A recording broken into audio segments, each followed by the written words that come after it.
So remember last time we finished with these two 60 by 48 inch pieces on the wall. The one on the right is a little farther along than the one right behind me, and that's what I'm going to work on today, trying to bring it up to the same level as the first one. So I'll be adding in more of my paint colors. I'll be making some smaller shapes, and I'll be consolidating and making some bigger shapes and scraping back in so that we can start to see some depth and layering happening. Let's get to work.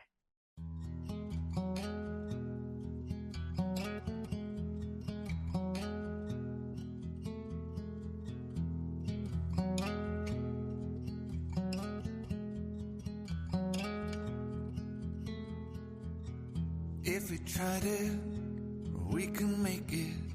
But don't we ever just take some chances and stop your thinking and start your living.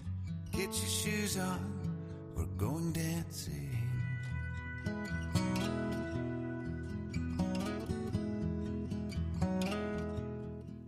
So here's a closer view of what I was just doing.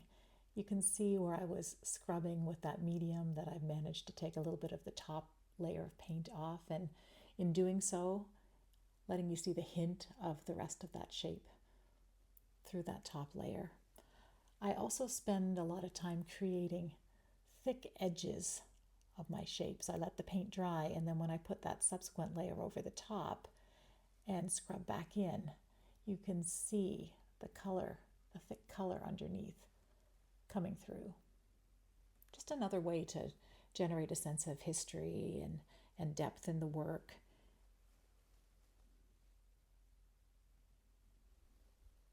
So I really love what I've added to it in this painting session.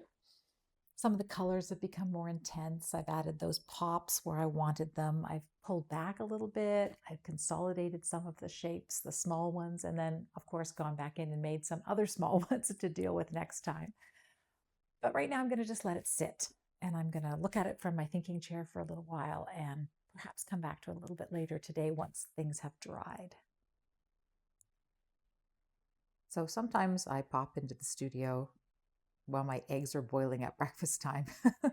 The advantage of having a home studio, right? And it comes to me, there's a little mark that needs to be made. So I quickly mixed up a bit of this really, really light green paint and covered up a whole bunch of busy stuff up at the top right-hand corner.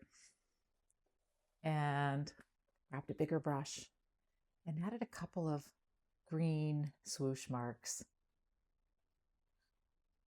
We're at that point in this painting where every single mark and shape needs to happen purposefully. There's no more intuition. Well, it's intuitive, but there's no more just grab a color and make a shape, because it's starting to feel a bit too busy and it needs to be a bit more intentional to tighten up all of those shape relationships. I'm going to go to the gym while this dries and come back and try again later. So sometimes when I'm not sure where to go with the painting, I take a photo of it and then I turn that photo to black and white and have a look at it on my camera. And what I immediately noticed was that I had a lot of itty-bitty shapes all over the canvas. They were kind of vying for my attention and I couldn't really settle on any of them. I also noticed that there were quite a few shapes in the middle that had the exact same orientation of their edges. So I've gone ahead and mixed up some neutral colors and went in with my brush and covered up some of those smaller shapes, even the ones that I loved. And I think this is making the painting work a lot better right now. I'm going to turn the camera around and zoom in and give you a lovely little tour of it.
So, shifting gears, going from big to small.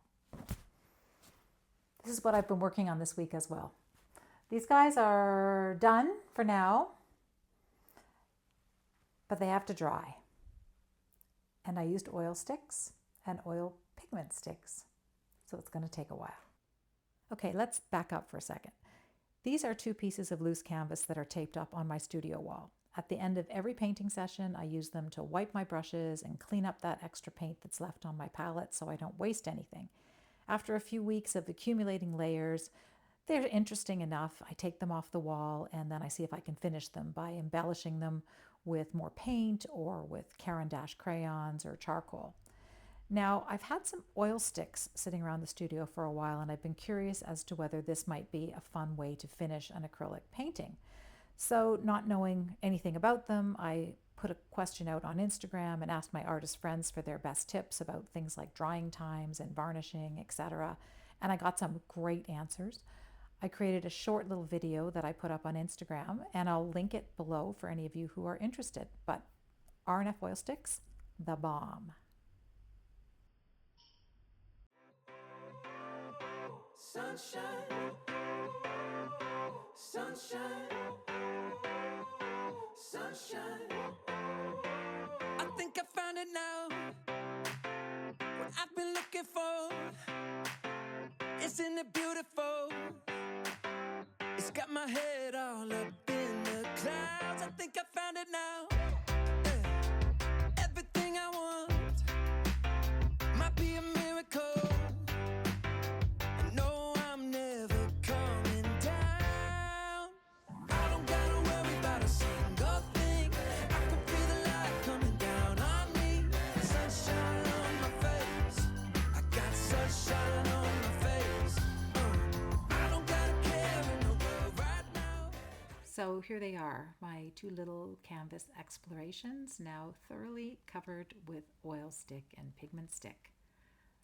I have to say how much I loved working with this medium. It's buttery, it feels like lipstick, it blends really, really nicely while it's still wet, and I think it's going to be still wet for quite some time. They also work really well with my usual process, the dragging of one color into another, the layering, the scratching back in, things blending wet in wet on the canvas.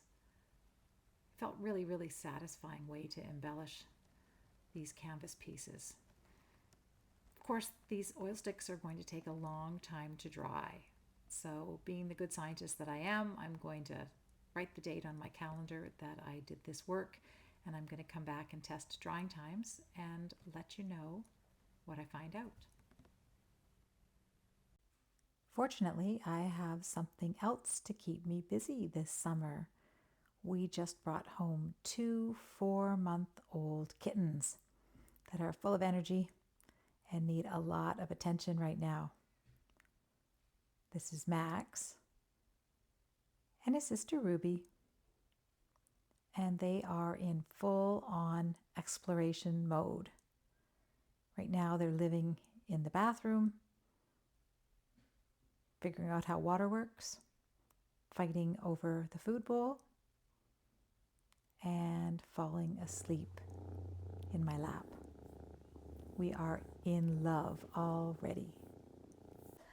So as much as I'd love to spend all of my studio time making art, the reality is there's a lot of behind the scenes stuff that has to happen as well as the making, like the packaging, the marketing, the getting ready for an art fair, which is what I'm currently doing right now, trying to make all those decisions about how many pieces to bring, what sizes to bring, what are my price points. I have a big list of all those extras like tissue paper and bags, and make sure that I have my business cards and my square reader updated. And do you want to come see what I'm working on? Let's go into my storage room. Right next door to my studio is a spare room. It used to be my oldest son's room. I have since co-opted it and turned it into the place where I store my canvases, my finished works, all of my packaging and marketing materials, and things that are getting ready to go out the door. These are 16 by 20 inch matted originals. they're great for a market because it's an original piece of art that somebody can just take home, pop in a frame and pop it on their wall.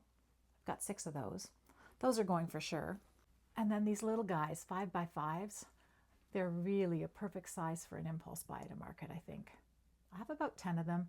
Not sure that I will put all of them out on the table at the same time.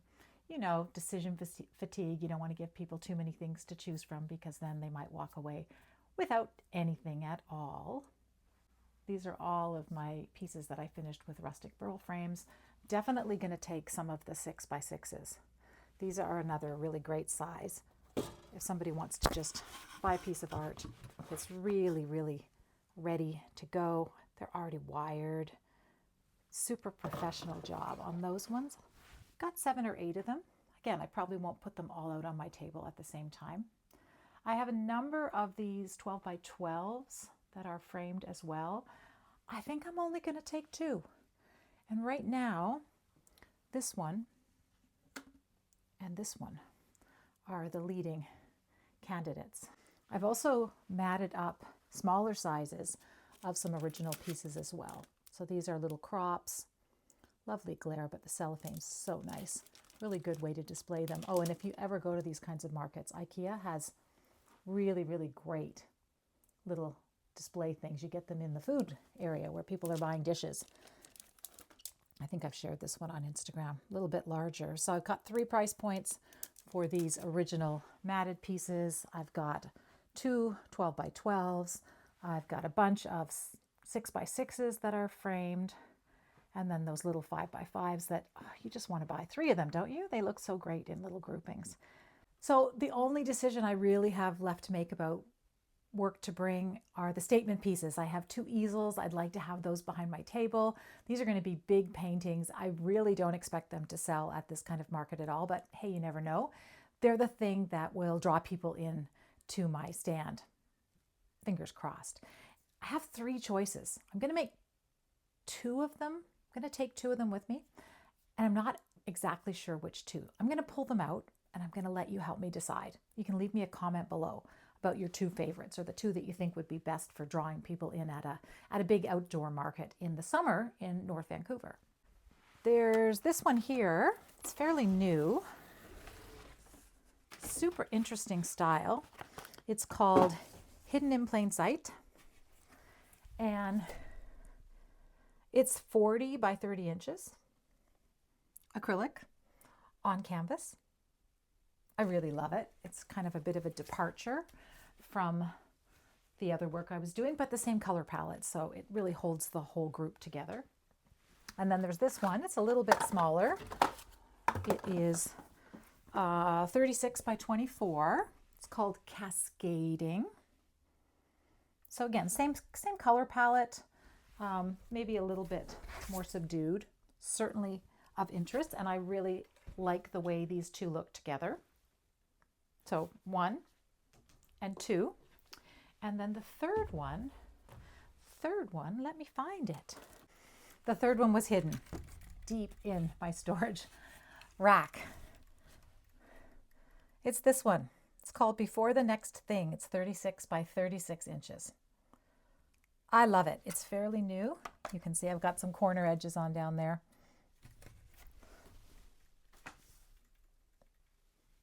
Not sure. I'll show them to you up close, and you can help me decide.